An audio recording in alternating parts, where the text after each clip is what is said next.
जब प्रहलाद जी को कहा कि पुत्र तुम्हारा कल्याण हो और मैं तुम पर बहुत प्रसन्न हूँ, तब भगवान ने ही कहा कि नवधा भक्ति जिस भक्त के हृदय में छा जाती है या नवधा भक्ति में से कोई एक भी भक्ति उसके हृदय में बस जाती है तो भगवान किंग पुरुष उसको बहुत प्रेम करते हैं, बहुत मानते हैं। जैसे रामचरितमानस के अरण्य कांड में वनवास में श्री राम ने सबरी जी को नवधा भक्ति का ज्ञान दिया था और उसी नवधा भक्ति में उन्होंने कहा था कि संत कर संगा, यानी संतों का संगत करो। संत का संगत मतलब जो भगवान के बारे में बताए, हमारे बारे में बताएं, अच्छे प्रकार से समझाएं, आपको गलत क्या है सही क्या है इसके बारे में बताते हैं, हमें ज्ञान देते हैं, उनको सत्संग कहा जाता है। इसलिए पहली भक्ति है कि भगवान राम कहते हैं कि पहली भक्ति संतों की संगति करना। अपने जीवन काल में कोई ना कोई एक संत का संगत बना लीजिए, सही भक्ति स्टार्ट हो गई।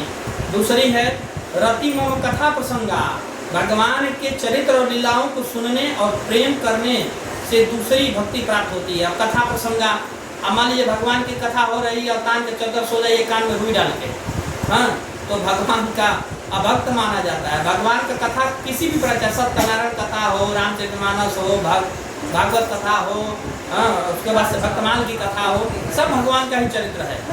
और भगवान के चरित्र को कहीं से दूर से भी अगर सुन लिया, नहीं समय है तो आप थोड़ी देर बैठ जाइए, 5-10 मिनट बैठ जाइए और बैठ करके सुन करके तब जाइए। एक बार क्या हुआ, कुछ भगत लोग थे और भगत लोग यात्रा कर रहे थे, तो वो कथा के बड़े प्रेमी थे, बहुत प्रेमी थे। और उनके गुरुजी ने कहा था, मरते वक्त कहा था कि बेटा जहाँ कहीं भी कथा हो 5-10 मिनट रुक जाना, सुन लेना, नहीं समय है तो सुन लेना, प्रणाम करके फिर जाना। तो गाड़ी रुकवा दिया और गाड़ी रुकवा करके और वो बैठ करके भगवान की कथा सुनने लगे। कथा में बड़ा रस था, बहुत अच्छा भी लगा। अब लेकिन विलम्ब हो रहा था, उनको जाना था, इसलिए भगवान के कथा को प्रणाम करके बोले हे प्रभु विलम्ब हो रहा है, हम यहीं पर प्रणाम करते हैं।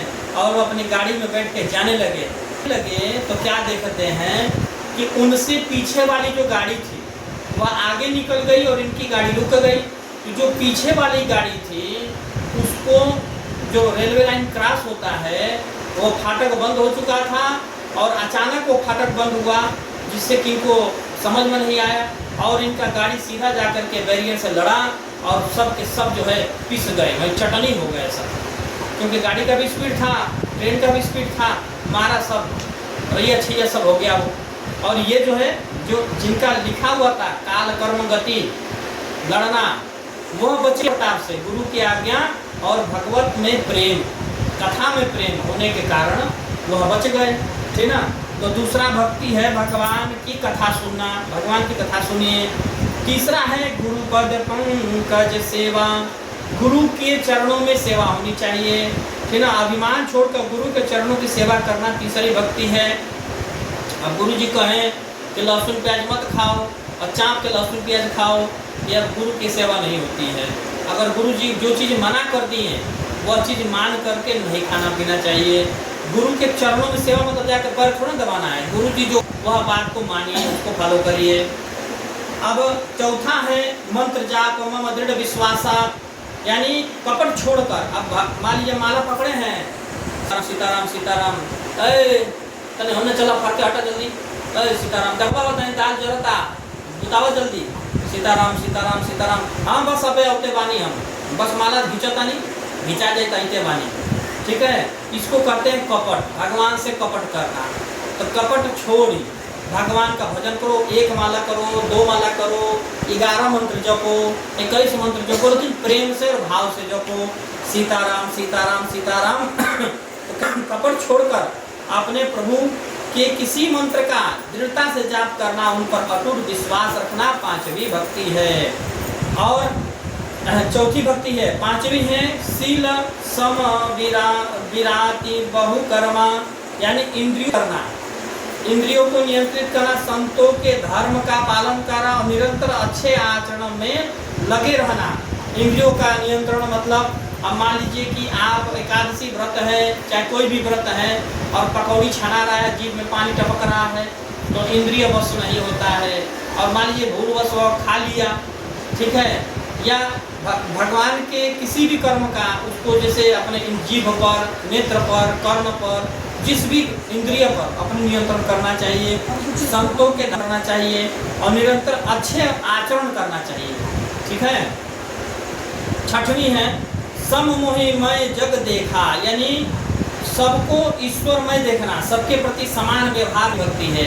अब ये असामान्य लोगों को, हम जैसे लोगों को तो समझ में नहीं आएगा, क्योंकि हमने भगवान के अस्तित्व को पूरा समझा ही नहीं, जाना ही नहीं, तो कैसे हम सब में एक समान भाव कर सकते हैं, ठीक है।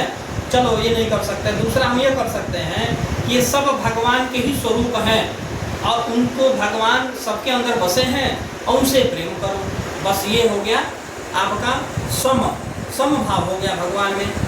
जथा लाभ संतोषा, जो कुछ प्राप्त हो उसी में संतोष करना, दूसरों के अवगुणों को न देखना, आठवीं भक्ति है। जो कुछ मिल जाए उसी में संतोष कर लेना चाहिए। हाँ, अब ये नहीं है कि हमको अगर फल मिल गया तो खोआ का सपना, खोआ मिल गया रसगुल्ला का सपना देखें, ऐसा नहीं। भगवान ने जो दे दिया उसी में संतोष करना और दूसरे के गुणों का अवगुणों को ध्यान न रखना। कोई गाली दे, हमारी निंदा करे तो उसको बार बार नहीं कहना, किसी समाज में नहीं कहना। हाँ, अगर वो सामने आ गया, बात उसके मुंह पे आ गई तो बोल देते हैं तो सही, ठीक है, लेकिन उन्हें यानी बिना उसके देखे सुने उसकी निंदा न करना, ठीक ना। ये आठवीं भक्ति है। सरल सब छलहीना, यानी सरलता और कपट रहित। नवी भक्ति सरल होना। सरल मतलब जिस तरह छोटा सा बालक होता है तो उसको पूजा करना नहीं आता है, भगवान के मंदिर में जाएगा तो कभी माथा टेकेगा, कभी उनके तरफ पैर करके बैठ जाएगा, कभी फूल चढ़ाएगा, कभी लगेगा, और कभी कुछ भी नहीं चढ़ाएगा, कभी परिक्रमा करके चलाएगा, लेकिन भगवान उसकी उसी पूजा से बड़े खुश हो जाते हैं। क्यों? क्योंकि कुछ भी नहीं कर रहा है लेकिन सरलता से मेरे शरणागत तो आया, मुझे पूज तो, ठीक है ना। तो भगवान कह रहे हैं कि सरल यानी बच्चे की तरह सरल हो जाइए, भगवान की पूजा करिए, ठीक है। किसी से छल ना करना, हमेशा भगवान पर भरोसा रखना। जो व्यक्ति किसी से छल करता है, कपट करता है, पता है कि हम बड़ा अच्छा कर रहे हैं, लेकिन भगवान उसकी कभी मनोकामना पूरी नहीं कर सकते हैं। उस व्यक्ति का कभी संसार में कल्याण नहीं हो सकता है। जहाँ जाएगा अपयश और निंदा का पात्र बनेगा। ऐसा व्यक्ति कभी उन्नति नहीं कर सकता है, उसका भाग्य कभी चमक नहीं सकता है, छल कपट या निंदा करता है। यह भगवान की नवधा भक्ति है, और नवधा भक्ति जो व्यक्ति करता है भगवान की कृपा उस पर समस्त रूप से बरस पड़ती है, ठीक है। तो भगवान के नवधा भक्ति में कोई एक भी अगर भक्ति करता हो, भगवान का पूर्ण रूप से भाव से नाम भी जपता हो, तो उसका कल्याण। बोला बाके बिहारी लाल की जय, बोलिए वृंदावन बिहारी लाल की जय।